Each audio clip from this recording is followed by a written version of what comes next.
Phil Lesh, thanks so much for being with us here at eTown. Yeah. It's an honor to have you here. No, it's a pleasure to be here. Yeah. I want to obviously talk to you about your playing and music and your experience as a founding member of the Grateful Dead, but also as a band leader now. But before we do, I want to ask you a little bit about your early influences, because as many of us know, you studied classical composition. You were inspired at an early age by Brahms that just blew your mind.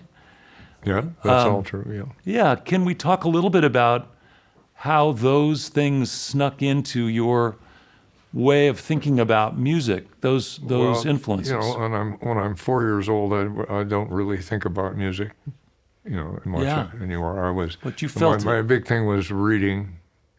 And I would read to my grandmother, read the Bible to my grandmother, but she would listen to the I think it was the New York Phil on Sundays broadcasts. Yeah. And one Sunday she came out of her room while it was going on, and she looked into my room and she saw that I was sitting on the floor with my ear against the wall, listening to this music. So so the next weekend she invited me in to hear the concert in the room with her. And I think they played the Brahms First Symphony, and it totally I have to say it changed my life. Yeah. And it's hard to imagine that for a 4-year-old, to being that radical. But and I didn't know what it was, or how it was done, or anything. I just knew I wanted it. Yeah, I wanted that. Yeah, that's so cool. I can relate only because when I was 5 or so, I started playing my parents' records, and my 3 favorites were. One was by Bix Beiderbecke, and I just didn't understand it, but I had just a deep affection and a visceral connection to that music. Yeah. And another was a Mexican trio called Trio Los Panchos that was sort of romantic singing and guitar playing. Yeah. But they changed my life also, those sounds at an early age. Yeah. But I want to also ask about composition, because if we think about contemporary classical music and composition that you studied, and themes and modulation and shifts from major to minor, and the mechanics of how that worked must have influenced you as well, don't you think? Well, yeah. I mean, it just informs how I think, really. Yeah. And so I think in terms of developing taking a 3-note motif and turning it upside down, stretching it, compressing it, playing it backwards, and then copying it, but not exactly. Yeah. And talk to me about the tension, because I think of you as such a melodic bass player. Yeah. But also driving and holding down the low end there was quite a lot of other low end going on stage, but how did you manage that tension between being so melodic and keeping that drive going? I tried not to play when the other guys were playing. In other words, I tried to stagger my entrances so that it created a rhythmic relationship between the kick drum and the bass. If you just play along exactly with what the kick drum is doing, it's perfectly serviceable. But there you are. It's a waste of an opportunity. Yeah. I also think about your playing as being, your role in the Grateful Dead as being, to my ear, the sort of master listener. Like, you were attuned to picking up cues, hints, themes, ideas from the rest of the band, and then building and helping with the transitions, whether it was going to change the groove or change the mood or even change the song. That was your doing. Yes, well, that was what I felt to be my role, and I also felt that was my forte. Yeah. Well, you did it so well. I told Mike Gordon. That's really the result of all those composition studies, such as they were. I think like a composer. Yeah. And you would see. Here's this little 3-note phrase that Garcia just played. What can we do with this? Yeah. And was everybody listening as intently? I do not know. Yeah. I don't know. Sometimes it seemed like yes. Yeah. Indeed, yes, they were. Those moments would occur. Yeah. And sometimes they would be very long moments. Yeah.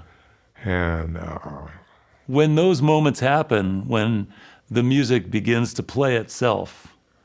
In fact, that just gives me the shivers when I think about it. Yeah. Well, I have to credit Mike Gordon from Fish because I told him we were going to have this conversation, and he sent me a list of questions to ask you. Good. And then he said, "I hope you're using them." I haven't yet, but that was one of them. I have his questions here, and he said one of his questions was, when you're in a peak moment, the music playing itself 100%, is there still a Phil? No. Is there a person observing and keeping track of the experience? Everybody has a witness. Yeah. I think it's this little diamond thing way down in your subconscious. And it's like I don't know. I think I might be recording everything, for the afterlife.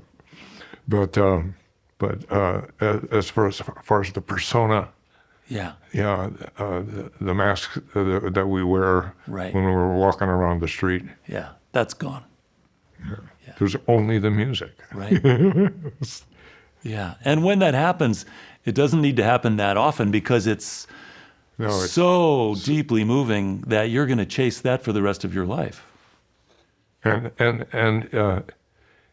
that's the thing about music; it is infinite. So it's like the Zeno's paradox: you can chase it your whole life, but you can never quite get there. Yeah. But it's, of course, as we know, the journey. Yeah. That has the meaning. There's another one that leads me to another one of Mike's questions. You've spoken about eternal forces, such as God or the gods being the source of music. What steps do you need to facilitate that and to get yourself out of the way? It's not something you can. It's not quite like getting into character. Right. For a drama, but it's sort of similar. You sort of have to get out of character. That is to say, get out of yourself. So I try before the show, just right before the show, I try to just be by myself and just go blank. Go absolutely blank.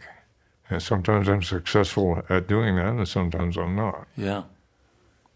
Do you practice that other times too? I mean, is that a sort of a discipline, spiritual discipline? It's something that I'm learning to use as a tool in ordinary life, if you will, yes, as well. Yeah.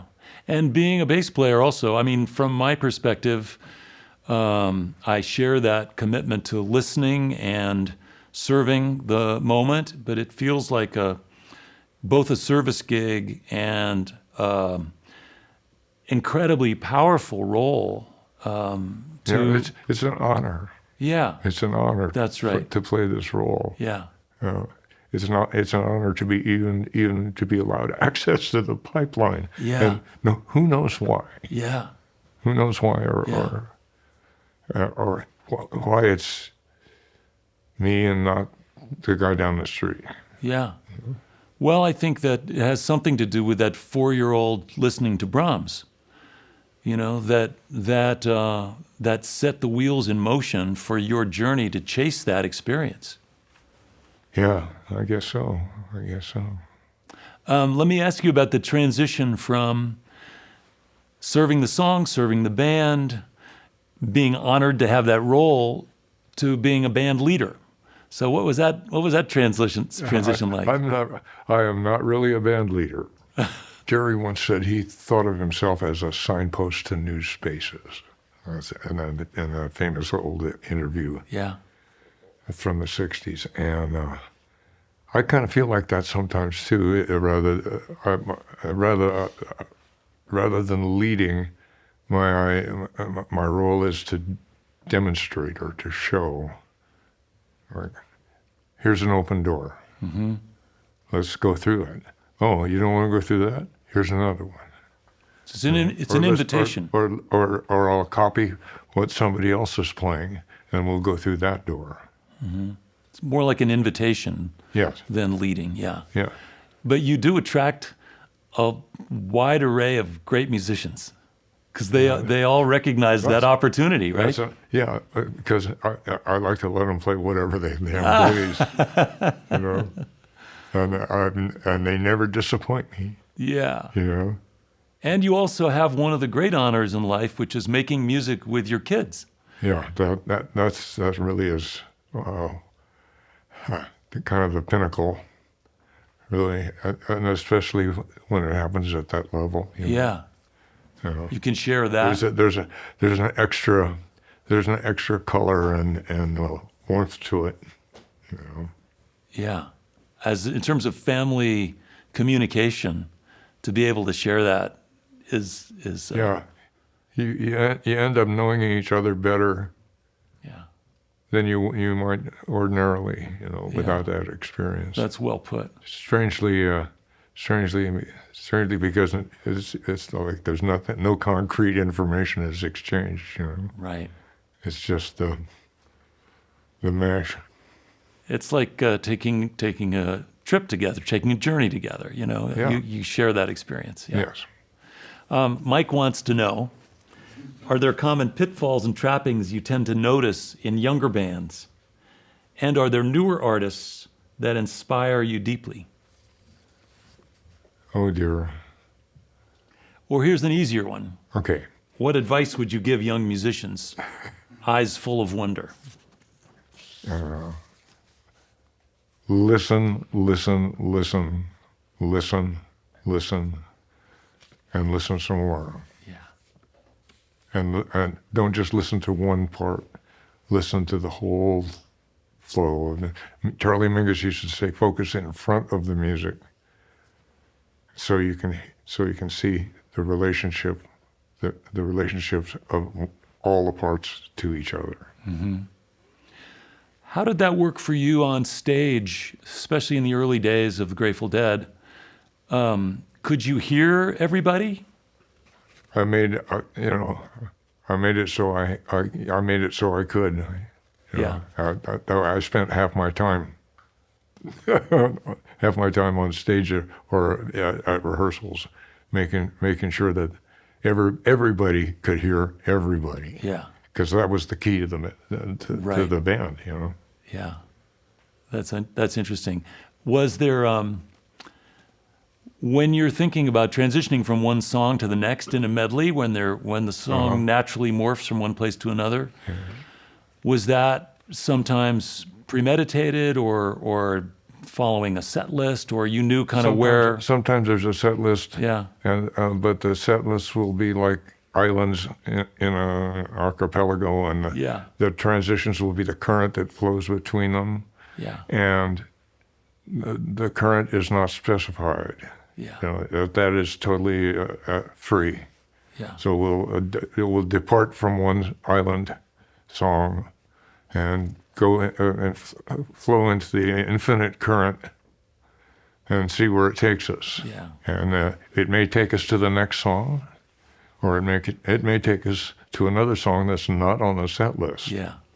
Which has happened. Or just a groove of some kind that's completely separate and distinct. Yeah. Or I mean, not another song. Yeah. You know, just a. Well, it's interesting because, normally I might ask someone, like you, what's left on your bucket list? You know, what's left musically that's not done. But I think in this case, we know because the bucket list is that peak experience. Yeah. And that's it. It's been the same. You're gonna chase it and you're gonna find it sometimes, and sometimes you won't. But that's it, right? Yeah. What did Carl Walenda say about the trapeze Flying artist? Melendas, yeah. Yeah. He says the wire is life. Everything else is just waiting around. Yeah. Yeah. There's a touch of that in this as well. Of course. Yeah. Well, thank you so much for sharing those insights with me today and you're very for welcome. being here at eTown. Next time you talk to Mike, tell him thanks for the questions. He got a couple of good ones in there. Yeah, he sure did. Okay. He almost came out to do the interview. I told him this was happening, and I said, "Why don't you come out?" And he said, "Let me explore." So that was just a few days ago. That would have been great. Yeah.